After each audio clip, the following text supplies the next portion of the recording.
berjenjang lah. Bertingkat. Maksudnya tidak mungkin wali kota Ya.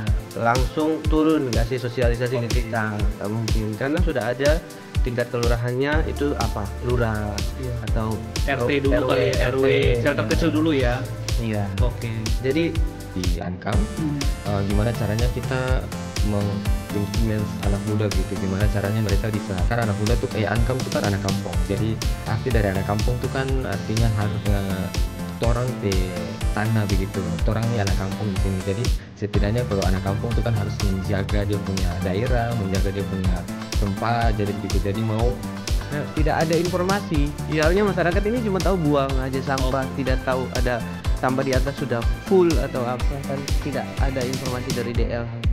Jadi khusus Gencar Gintar lah, kayak kalau di Kota Ternate ini kan ada akun wali kota, harus ada juga akun daerahnya biar kita pembersihan ini kan lebih kurang lebih tuh 40 karung, 30 karung, iya di satu tempat aja tuh, dan itu cuman range waktunya tuh cuman pagi dari jam 7 sampai jam 9, cuma sejam 2 jam, jadi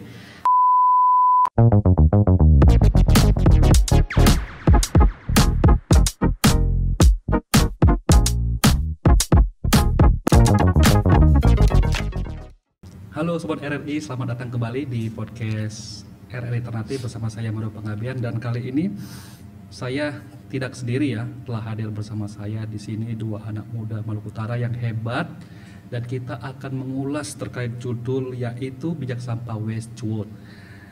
Kita sapa terlebih dahulu ya kedua narasumber yang telah hadir di ruang studio podcast RRI Ternate. Yang pertama itu ada Bro Fajar Megantara. ya halo. Dia merupakan CEO Ankam Maluku Utara ya. Betul. Ankam itu apa ya kalau bisa boleh tahu? Singkatannya anak kampung. Anak kampung. Iya betul. Oke. Dan yang kedua Muhammad Iksan. iya. Dan Bro Iksan ini merupakan program manajer distro sampah Kolon Cucu. Iya. Oke, mantap. Terima kasih ya telah hadir bersama kami di podcast RRI Ternate teman-teman. Dan kita ini akan mengulas isu yang menarik nih, isu krusial buat kita di hari ini ya terkait soal sampah. Jadi teman-teman di sini kan punya pengalaman ya terkait melihat isu krusial ini, isu sampah ini. Dan sebelum podcast ini dimulai ya teman-teman, saya juga telah sedikit mengulik terkait masalah sampah kita pada hari ini, yaitu ternyata Indonesia itu masuk peringkat ketiga dunia loh dalam menghasilkan polusi sampah terbanyak. ya. Iya, itu saya akses di sebuah jurnal ilmiah ya di tahun 2024 dari sebuah kampus di Inggris sana. Jadi kita kembali ke pertanyaan kepada teman-teman ya, dari teman-teman Ankam dan distro sampah Kolon Cucu. Pertama dari Bro Fajar dulu deh ya. Bro Fajar, kalau sebagai anak muda Maluku Utara, bagaimana Anda melihat ya masalah sampah saat ini? Oke, kalau kalau kita bicara masalah sampah nih masih kurang berbaur dengan anak muda gitu ya. Iya. Jadi kalau kita bicara hits gitu kan ya, sampah ini kan bukan menjadi trending topik untuk di kalangan anak muda begitu, tapi itu adalah tugas besarnya kita sebagai anak muda, terutama yang di Ankam. Gimana caranya kita influence anak muda begitu, gimana caranya mereka bisa, kan anak muda tuh Ankam tuh kan anak kampung, jadi arti dari anak kampung tuh kan artinya torang tanah begitu, torang ini anak kampung di sini, jadi setidaknya kalau anak kampung tuh kan harus menjaga dia punya daerah, menjaga dia punya tempat, jadi begitu, jadi mau memasukkan mereka semua dari pelan-pelan, jadi kan dari Ankam juga ada target begitu, jadi kayak kita bicara dengan beberapa orang untuk mereka menjadi kaki tangannya Ankam gitu di daerah-daerahnya masing-masing. Kan Ankam ini kan banyak anak-anak muda yang dari Moti, dari Hiri, dari Halmahera dan lain sebagainya. Kita maunya tuh setelah dari kumpul di Ankam tuh mereka bisa keluar dari itu kembali ke daerahnya masing-masing, ke kompleksnya masing-masing tuh mereka menjadi aktor di kompleksnya masing-masing gitu. Jadi itu sih sasarannya untuk anak muda begitu. Berarti itu Ankam tuh menumbuh kembangkan bibit ya. Iya betul. Virus baik ke berbagai anak muda Maluku Utara ya. Betul.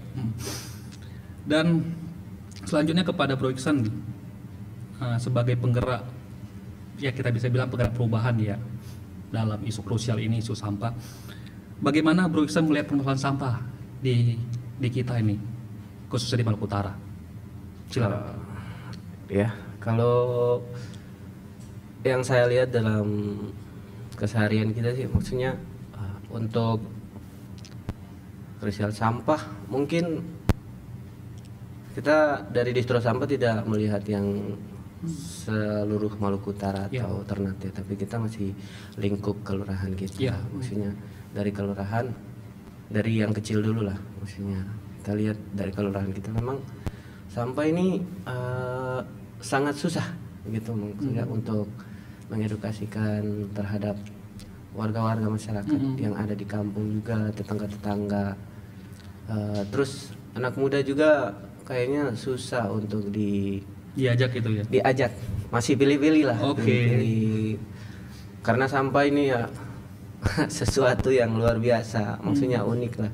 Maksudnya ada yang ada yang tertarik, ada yang tidak tertarik, ada yang jijik juga itu maksudnya. Jadi terkait masalah sampah ya beda-beda orang sih. Maksudnya kita bisa lihat beberapa dari sekian banyak orang, beberapa yang peduli, kadang yang banyak sih cuma kebanyakan netizen lah, maksudnya cuma bisa di sosmed, cuma bisa ngomong, tapi soal di lapangan tidak ada. Berarti cuma omong-omong doang. Iya, cuma omong-omong tapi kerja nyata yang di lapangan kan gitu tidak ada. Jadi saya mau kayak kalau kita bilang apa yang kita ketik di sosmed itu harus kita pelajari juga di lapangan kayak seperti apa ya kita bilang gitu. Oke, berarti just do it lah ya. Lakukanlah. Lakukanlah dari diri sendiri. Kalau dari distro sampah gitu, maksudnya kita mulai dari diri kita sendiri dulu. Dari diri kita sendiri baru mulai menyebar ke orang lain. Baru gitu menyebar ya. ke orang lain. Oke. Jadi itu ya masalahnya Bro Iksan ya. Jadi terkait kesadaran ini ya belum merata ya di kita gitu ya. Oke. Terima kasih. Selanjutnya kepada Prof Fajar nih terkait isu krusial ini. Jadi kalau pertanyaannya jika sampah ini tidak terkelola dengan baik ya, apa yang menjadi dampak dan akibat dari hal tersebut? Oke.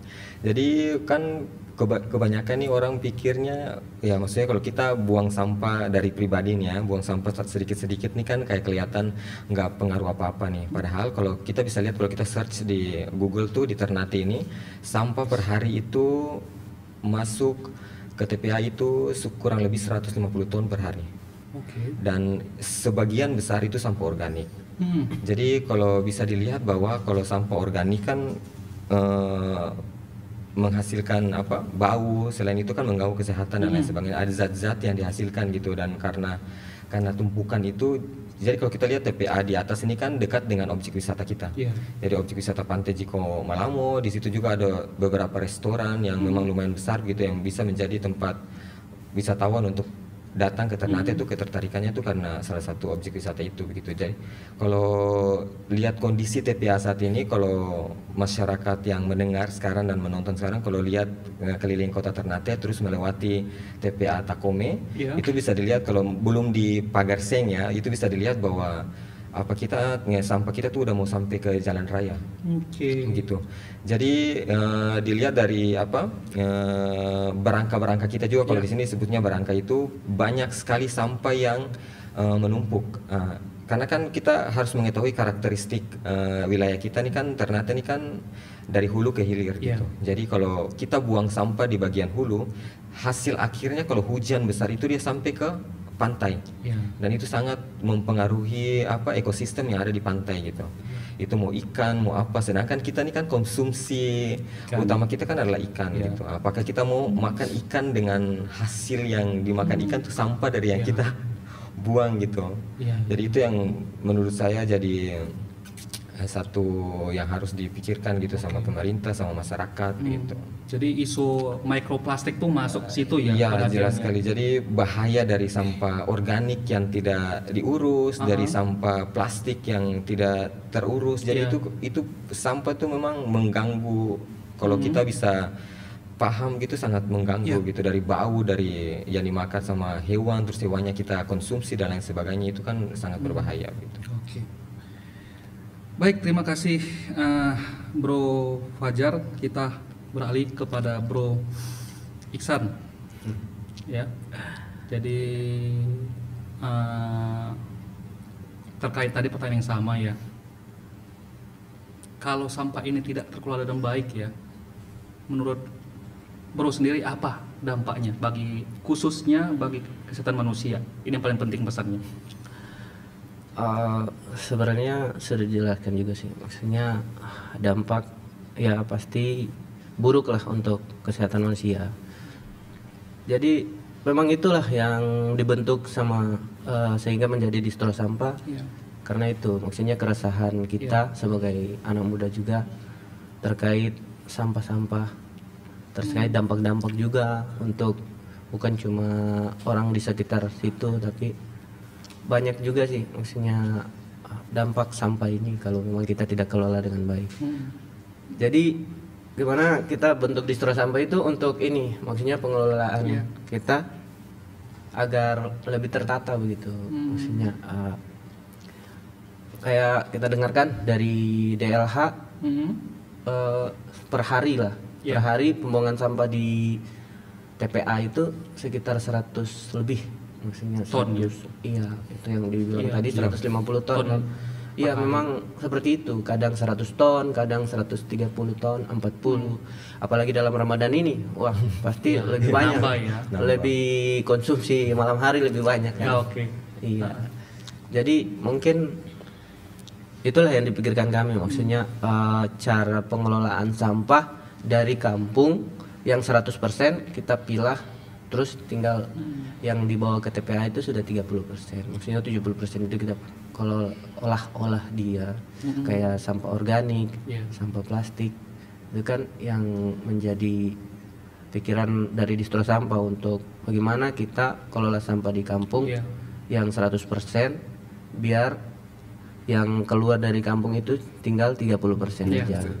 Jadi tidak perlu 100 ton lagi yang dikirim ke tempat sampah. Jadi dia sudah terpilah. Karena kita lihat tempat sampah TPA sekarang sudah hampir keluar di jalan. Kalau kalau 2030 kayaknya sudah sampai di depan jalan, itu akan jadi benteng kayaknya. Benteng jadi sampah. Iya, tempat wisata juga kayak kita lihat yang viral di Jawa sana tuh. Kayaknya akan terjadi di Ternate kalau kita tidak bikin pengelolaan sampah yang baik. Setuju. Kalau kita tidak cepat dalam mitigasi bencana sampah. Bencana sampah. Iya, kepada kedua teman-teman ini sebagai pendatang ya di Ternate, dan saya juga penyelam dan senang sekali untuk snorkeling, senang dengan laut. Jadi ketika melihat sampah di Laut Ternate itu kok sayang sekali gitu. Karena kan sebagai pendatang yang datang dari wilayah yang nggak punya yang tidak berada di wilayah kepulauan gitu, yang tidak punya laut sebagus ini gitu, yang sebening ini, yang bisa dibilang kalau bahasa puitisnya bak cermin gitu ya, karena begitu beningnya. Melihat sampah itu kok kenapa ada sampah sebanyak ini di dalam air gitu, di laut gitu. Dan ini juga membenarkan juga apa yang saya pikirkan, kalau teman-teman masih ingat ya, terkait ada public figure datang ke Ternate itu ya, dan dia buat status gitu kan, dia sangat sedih melihat laut dan pesisir pantai itu penuh dengan sampah. Sepertinya tampaknya kami punya pikiran yang sama nih, melihat Ternate dan Maluku Utara, tempat yang bagus ini ternyata kotor dengan sampah yang ya itu akibat perbuatan kita juga ya, sebagai manusia yang tidak bertanggung jawab.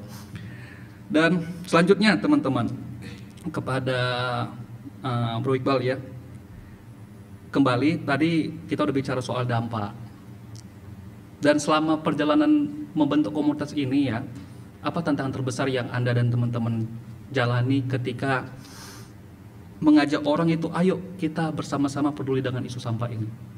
Seperti apa kiranya? Kepada Bro Iqbal dulu. Bro Iksan. Oh, Bro Iksan ya, sorry. Iya, Iksan. Jadi untuk mengajak orang peduli terhadap sampah ini cukup susah sih, maksudnya tergantung beda-beda tipe, beda orang. Jadi orang yang mungkin kenal dekat dengan kita bakalan tertarik.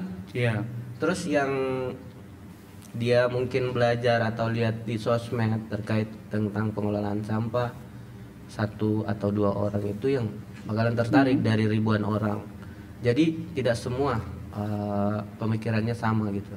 Maksudnya ada yang tertarik, ada yang tidak. Dari kebanyakan orang palingan 1-2 orang.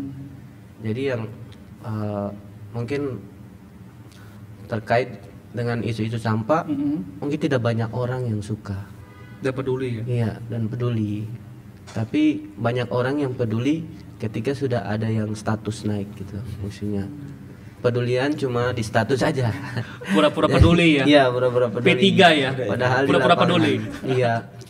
Sebenarnya yang kebanyakan influencer atau public figure yang datang terus angkat status itu sebenarnya kalau menurut saya sih kurang enak lah maksudnya. Bagusnya dia buat status mari kita sama-sama bersihkan gini tuh biar ada edukasi untuk mengajak, bukan langsung wah ini pantainya gini. Wah itu kan kurang enak juga. Kan dia cuma lihat dari satu sisi aja. Tapi kebanyakan sisi yang lain kan pasti bersih dan ini. Dan jangan cuma menjustis di satu tempat itu. Pasti banyak Ternate yang lebih indah. Yang bersih, yang indah. Saya juga suka diving, saya juga free dive juga. Jadi enak maksudnya. Jangan cuma lihat dari satu sisi. Satu sisi ya. Iya, jadi terkait untuk ada yang suka, ada yang tidak, itu beda-beda orang. Karena pikiran orang untuk sampah ini masih susah sekali. Kalau suka musik banyak gitu pasti. Suka musik, suka konser ini, suka desain grafis banyak. Tapi suka terhadap sampah ya sedikit orang-orang yang terpilih lah maksudnya siap kotor. Iya gitu. Oke, terima kasih Bro Iksan.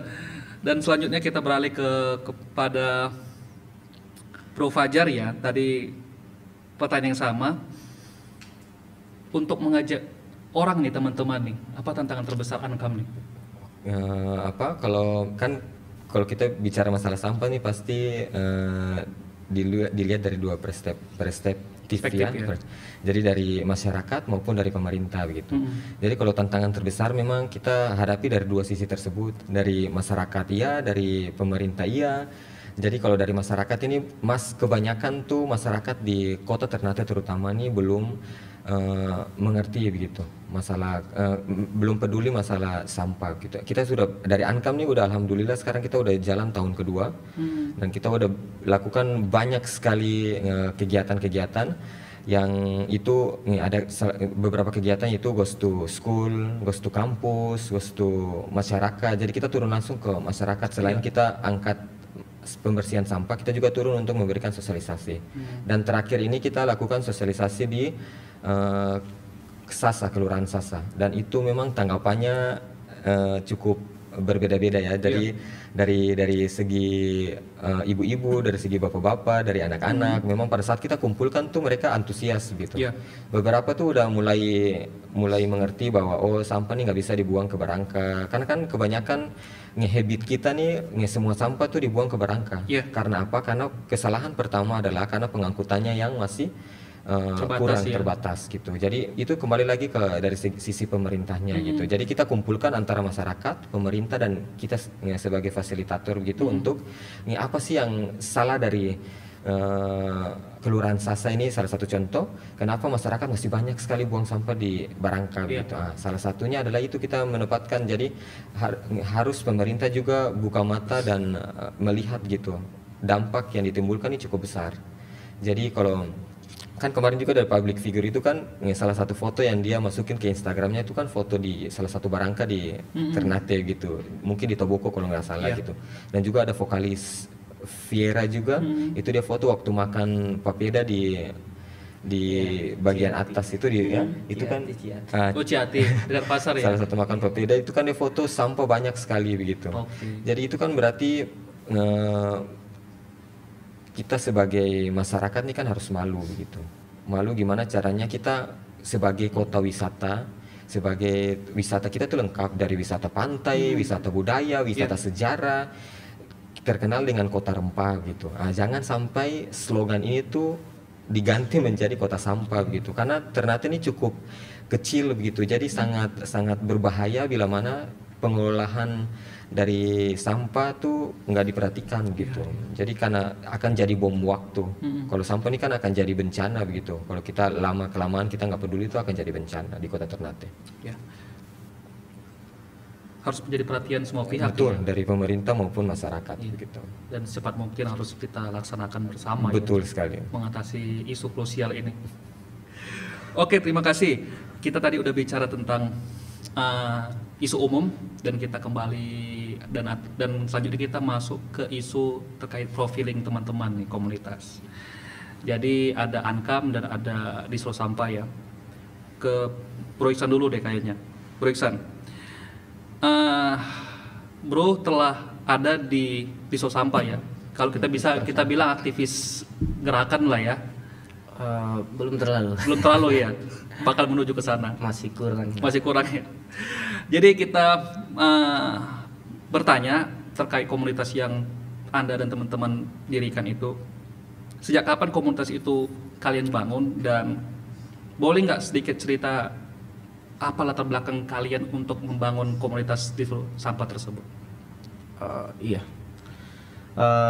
Komunitas Distro Sampah mungkin baru dibangun beberapa tahun ini aja sih, maksudnya tapi keresahannya sudah lama, maksudnya cuma terbentuknya jadi itu perekrutan ini harus cari yang sepemikiran, terus cari yang di dalam kampung juga yang memang satu frekuensi. Sudah berapa lama? Iya, jadi 2020 ya? Iya, dibentuk kayaknya. Berarti hampir 5 tahun ya? Pas selesai corona. Iya, Oke. 2020 2021. Iya, antara itulah rentang COVID-19 ya. Iya, selesai itulah. Terus dibentuk, kita coba dengan kegiatan-kegiatan santai dulu terkait diskusi-diskusi atau kumpul-kumpul lah, maksudnya tongkrongan gitu. Terus kita bahas, bicara-bicara ini gimana sampah di kampung ini harus dikelola kayak gimana. Terus ada beberapa orang yang tertarik dan ada abang-abang kita juga, namanya Abang Jandri lah. Abang-abangan ya? Iya, abang-abangan di kampung kita. Abang-abang tongkrongan ya? Di kampung kita di Kampung Cucu. Terus dia founder, pendiri Distro Sampah ini ya. Jadi dia buatlah Distro Sampah. Distro Sampah. Sebenarnya ini namanya Bang Sampah. Cuma lebih kerennya ke Distro. Ya? Jadi bisa biar anak muda nih ya. Biar bisa menarik anak-anak muda. Sebenarnya ini sama kayak Bang Sampah. Cuma ini diplesetkan gitu ya, lebih menarik namanya, gitu. Jadi Distro Sampah. Oke, baik, terima kasih Bro Iksan ceritanya terkait pembentukannya komunitas Distro Sampah. Ini komunitas ya. Dan hal yang sama kepada Bro Fajar nih, bicara soal anak kampung nih Bro Fajar.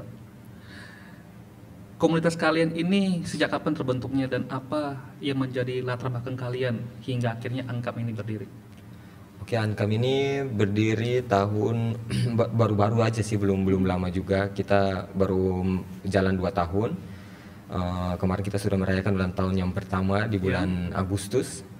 Memang kalau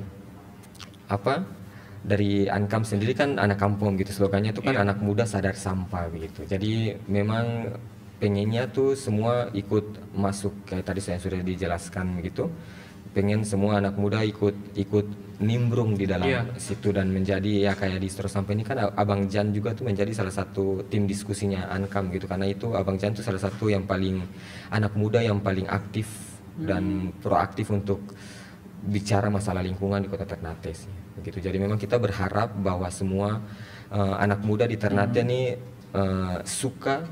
pertama tuh suka dulu bicara masalah sampah gitu. Habis itu baru kita bicara lagi lebih lanjut tentang sampah gitu sih. Jadi pertama sekali caranya itu senang dulu ya? Iya, senang dulu.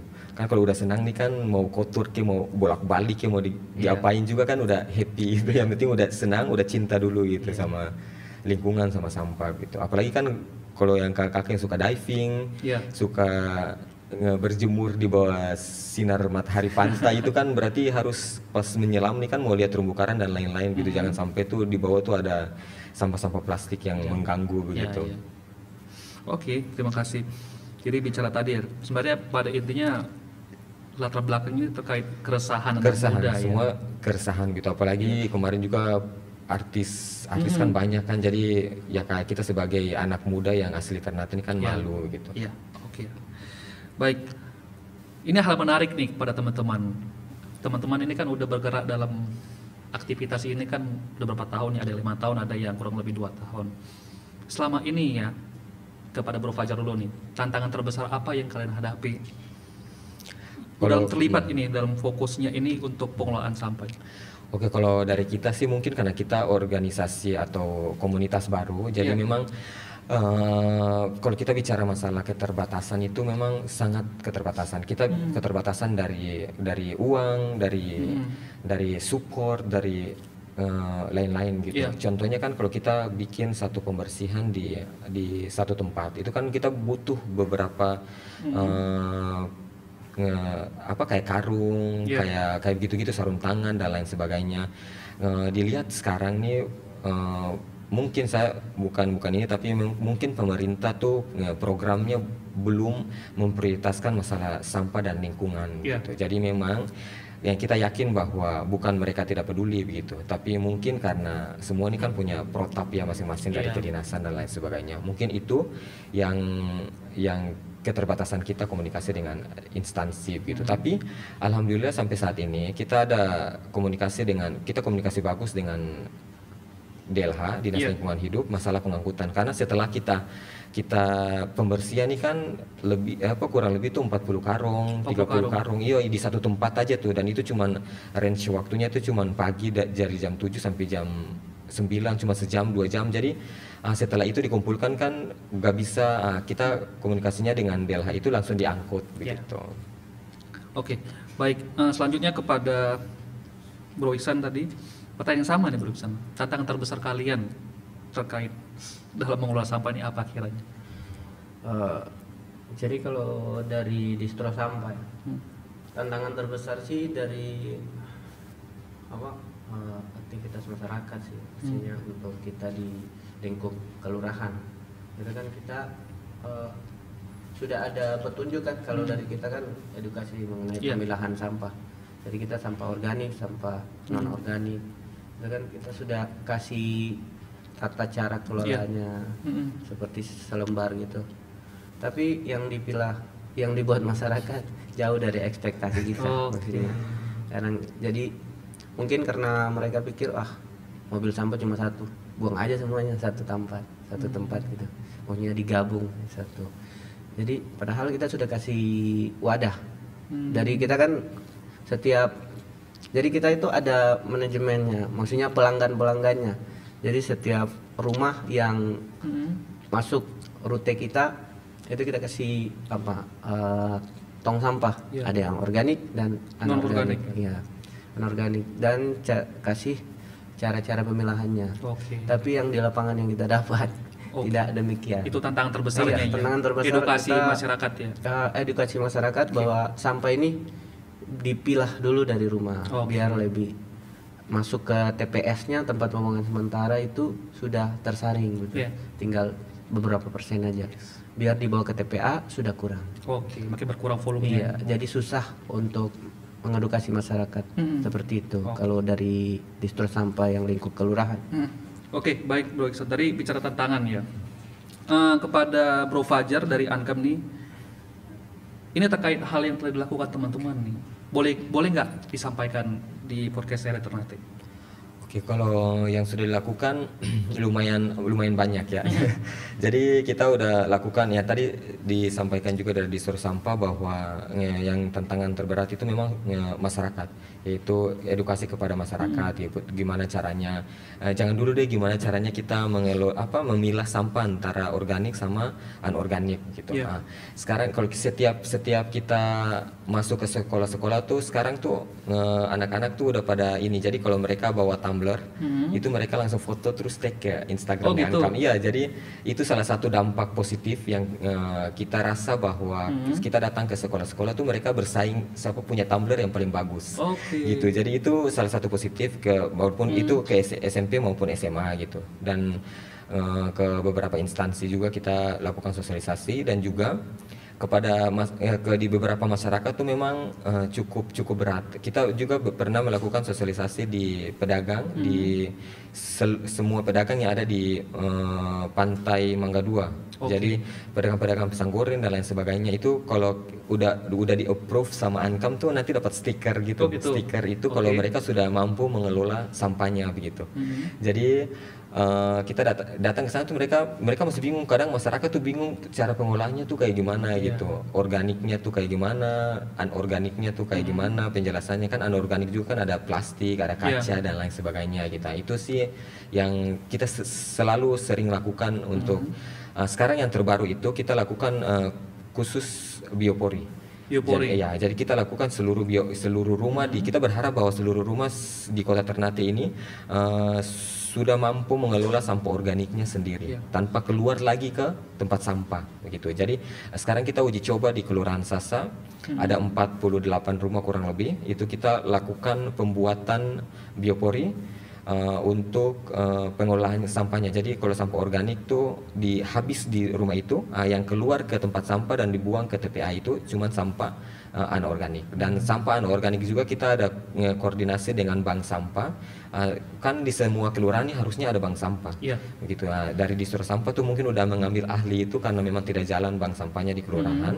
Jadi kita sekarang mengaktifkan kembali setiap kelurahan harus ada bank sampahnya. Jadi sampah yang anorganik itu langsung bisa disetorkan ke bank sampah begitu dan bisa dipilah lagi mana yang bisa dijual dan mana yang harus dibuang ke TPA begitu. Ya terkendala kita sekarang sih masalah yaitu di bank sampah, operasionalnya bank sampah juga itu salah satu kendala kita. Selanjutnya itu tadi penyampaian dari Bro Fajar dari Ankam nih kepada Bro Iksan nih dari Distro Sampah nih. Hal apa yang telah kalian lakukan sih? Kalau dari kami terkait hal-hal yang dilakukan palingan lingkup kelurahan aja sih mengenai tata cara yang kita sosialisasi ke teman-teman yang ada di kelurahan kita. Maksudnya mengajak anak-anak sih sangat susah gitu. Tantangannya itu ya sangat susah. Terus memang kegiatan yang dilakukan palingan kesehariannya kita mungkin seperti manajemen kita, maksudnya penjemputan sampah kalau yang sudah dipilah, terus kegiatan-kegiatan yang sudah dilakukan palingan ada komunitas lingkungan yang buat kegiatan baru kita diundang terus ikut partisipasi di acara itu. Palingan yang keluar dari kampung kita cuma sebatas kolaborasi antara komunitas lingkungan gitu aja. Kalau kegiatan yang di kampung ya sama seperti biasanya aja, maksudnya kalau kita pengelolaan sampah di kampung aja gitu. Baik, terima kasih Bro Iksan atas tanggapannya ya terkait apa yang telah kalian lakukan selama ini gerakan anak muda ini. Jadi kita lanjut ke pertanyaan berikutnya kepada Bro Fajar dulu deh dari Ankam. Selama ini bergerak Bro Fajar dari Ankam nih anak kampung ya, bagaimana kalian melihat ya peran pemerintah dan kebijakan yang kalian harapkan dalam mendorong pengelolaan sampah? Seperti apa kiranya? Kalau kita bicara masalah kebijakan dan peraturan ya, maksudnya kita bisa dilihat bahwa semua tuh udah diatur sama pemerintah, baik itu pemerintah pusat maupun pemerintah daerah gitu. Gimana caranya? Menurut saya kesalahan pertama adalah memang implementasi di lapangan tuh nihil gitu. Jadi kan kita bisa lihat bahwa peraturan itu udah ditempel di beberapa taman, terutama di Taman Toboko juga udah ditempel dilarang membuang sampah. Dan seluruh masyarakat tuh diwajibkan untuk mengurangi sampah. Itu udah diatur dalam pasal kan. Jadi memang kita saja yang belum bisa mencerna itu undang-undang itu, sama pemerintah masih belum mampu mengawasi hal-hal seperti itu begitu. Harusnya kan kita di tahun 2030 ini kan pemerintah sudah sepakat bahwa plastik akan ditiadakan. Ceritanya sih seperti itu ya. Tapi kalau 2030 ini kan dari tahun 2025 ini kan cuma range waktunya cuma 5 tahun. Jadi kalau kita tidak dipersiapkan dari sekarang, itu akan menjadi omong kosong semata begitu di tahun 2030. Dan tahun 2000 termasuk juga TPA kita nih masih open dumping gitu. Jadi pemerintah tuh masih belum bisa menerapkan peraturan dan undang-undangnya tuh di masyarakat begitu. Apakah kemarin kita udah bahas juga, terus Pak Kadis bilang apakah memang harus dipenjara orang yang buang sampah atau gimana, itu kan tergantung dari penekanan pemerintahnya tuh mau seperti apa begitu. Mas, apakah mau kebiasaan ini tuh mau dibiarkan begitu saja atau gimana gitu. Jadi kalau dari kami berharap bahwa sebelum kita masuk ke dalam undang-undang itu yang sudah ada nih, sanksi-sanksi yang diberikan itu, pemerintah juga, kita sebagai masyarakat nih harus melihat pemerintah hadir di dalam masyarakat untuk mengedukasi, untuk sosialisasi. Salah satu cara adalah pemerintah harus kerjasama dengan beberapa organisasi atau komunitas yang sudah berjalan di Kota Ternate maupun di Maluku Utara untuk kerjasama lah begitu, sebagai kaki tangannya pemerintah, sebagai memberikan sosialisasi dan lain sebagainya. Tapi kita lihat sampai saat ini memang itu bukan menjadi prioritasnya pemerintah. Jadi tidak memanfaatkan lah komunitas-komunitas yang sudah berjalan. Mungkin dari distro sampah juga merasakan hal tersebut, dari Ankam juga merasakan hal tersebut, dari teman-teman saya yang bergerak di bidang lingkungan juga tuh merasakan hal tersebut. Kayak kita tuh tidak dianggap begitu. Beberapa ini tuh kita tidak dianggap sebagai orang yang komunitas atau sekorombolan orang yang membantu tugasnya pemerintah begitu. Tapi kita nggak minta apa-apa, maksudnya kita melakukan itu karena memang dari hati kita ingin mengabdi dan berbakti untuk tanah kelahiran kita di Kota Ternate dan Maluku Utara seperti itu. Oke. Jadi inginnya mendorong pemerintah ya. Iya, ayo betul. Lihat kami di sini, lihat gerakan kami, ayo kita sama-sama lah ya. Iya, karena kalau kita mau bicara gimana pun, kita mau lakukan gimana pun, tapi kalau nggak disupport sama pemerintah itu akan menjadi salah satu omong kosong yang cuman mengudara di atas bumi Ternate ini begitu. Oke.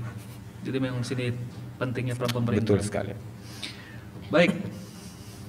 Terima kasih Prof. Fajar, semoga didengarkan oleh pembuat kebijakan dan pemerintah. Kepada Bro Iksan, pertanyaan yang sama, Bro Iksan. Bagaimana teman-teman di Solo Sampah melihat peran pemerintah ini dan kebijakannya yang diharapkan agar masalah sampah ini bisa teratasi? Kalau dari distro sampah terhadap peran pemerintah, ya. Sebenarnya untuk peran pemerintah sih sama kayak yang dijelaskan oleh teman-teman dari Ankam ya.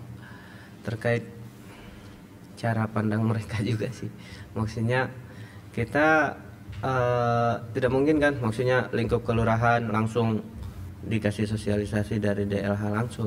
Maksudnya ini kan berjenjang lah. Maksudnya tidak mungkin wali kota langsung turun kasih sosialisasi ke kita, nggak mungkin, karena sudah ada tingkat kelurahannya itu lurah atau RT dulu kali ya, RW shelter kecil dulu ya. Iya. Jadi itu sebenarnya itu sudah masuk lingkup pemerintah, tapi mereka nggak ambil ini, maksudnya ambil contoh kayak dari dinas terkait sudah kasih sosialisasi ke kita harus sampaikan ke masyarakat gitu, supaya ada edukasi untuk masyarakat itu. Terus sebenarnya untuk pemerintah juga, untuk dinas lingkungan hidup ya, kurang gencar-gencar di sosmed lah. Maksudnya sekarang ini kan kita lihat sosmed yang lebih utama kan, jadi terasa, kalau saya rasa sih maksudnya lebih bagus buat satu medsos lah untuk edukasi terhadap sampah gitu dari DLH-nya. Jadi kalau ada pengaduan apa, tinggal DM aja, kayak kalau di Indonesia sekarang kan Gerindra gitu. Oh gitu. Nah, kita mau maksudnya kalau ada keluhan apa langsung dibalas, tinggal langsung dibalas gitu. Direspon cepat ya Pak. Maunya saya tuh DLH itu ada akun sosmed gitu. Terus ada sampah di mana, langsung mention ke DLH langsung segera tangani gitu. Fast respon ya. Iya, fast respon. Terus ada grup WA-nya yang di dalamnya juga ada komunitas-komunitas lingkungan. Jadi ada pemberitaan sampah di mana gitu. Teman-teman komunitas di mana yang siap untuk ikut kolaborasi sama-sama untuk membersihkan gitu. Jadi kita mau kalau menurut saya sih maunya seperti itu. Maksudnya ada grup WA-nya, dirangkul lah semua kolaborasi kita seperti apa. Terus ada grup medsosnya untuk DLH-nya. Biar segala sesuatu pengelolaan sampah di Ternate kita tahu begitu. Soalnya ini yang kita tahu berapa ratus ton di TPA, TPA di atas sudah mau jadi benteng sampah, benteng Castella atau benteng apa itu yang paling besar.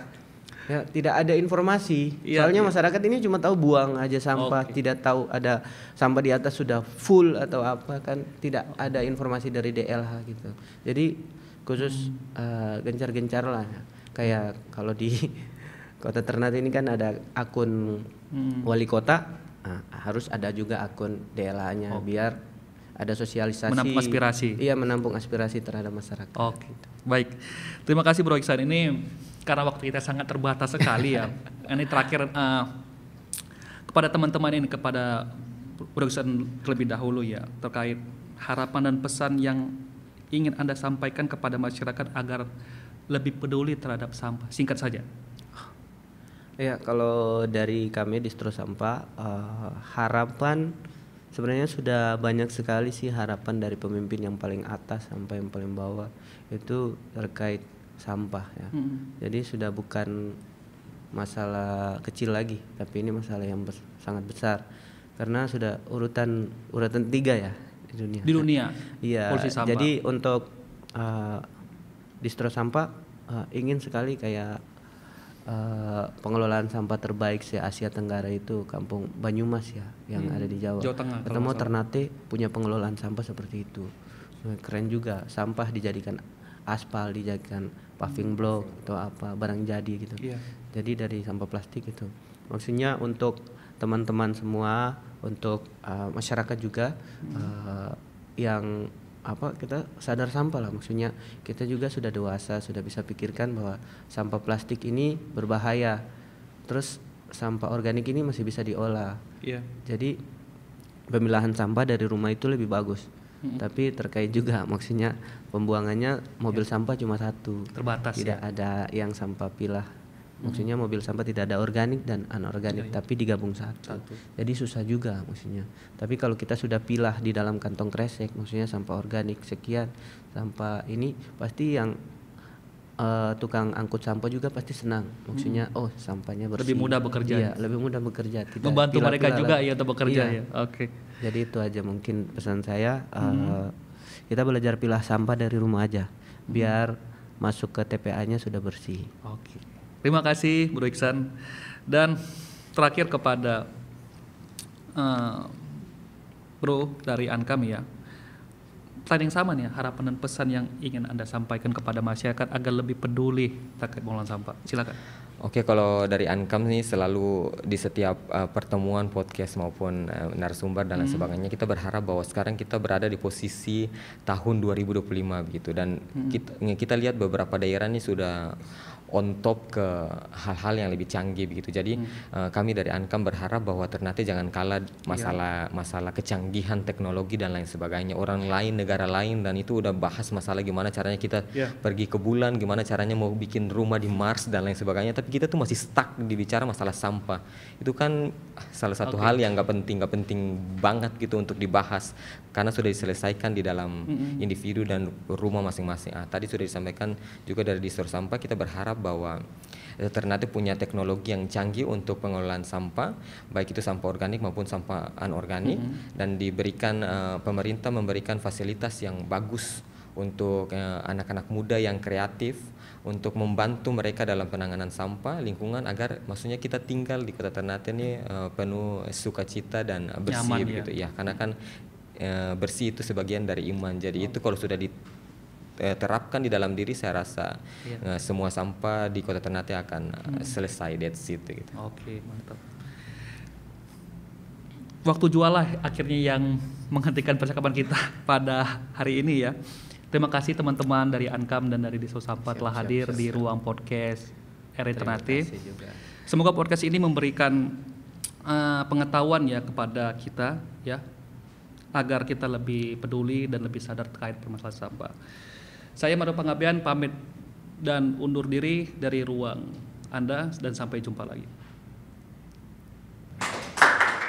Yeay.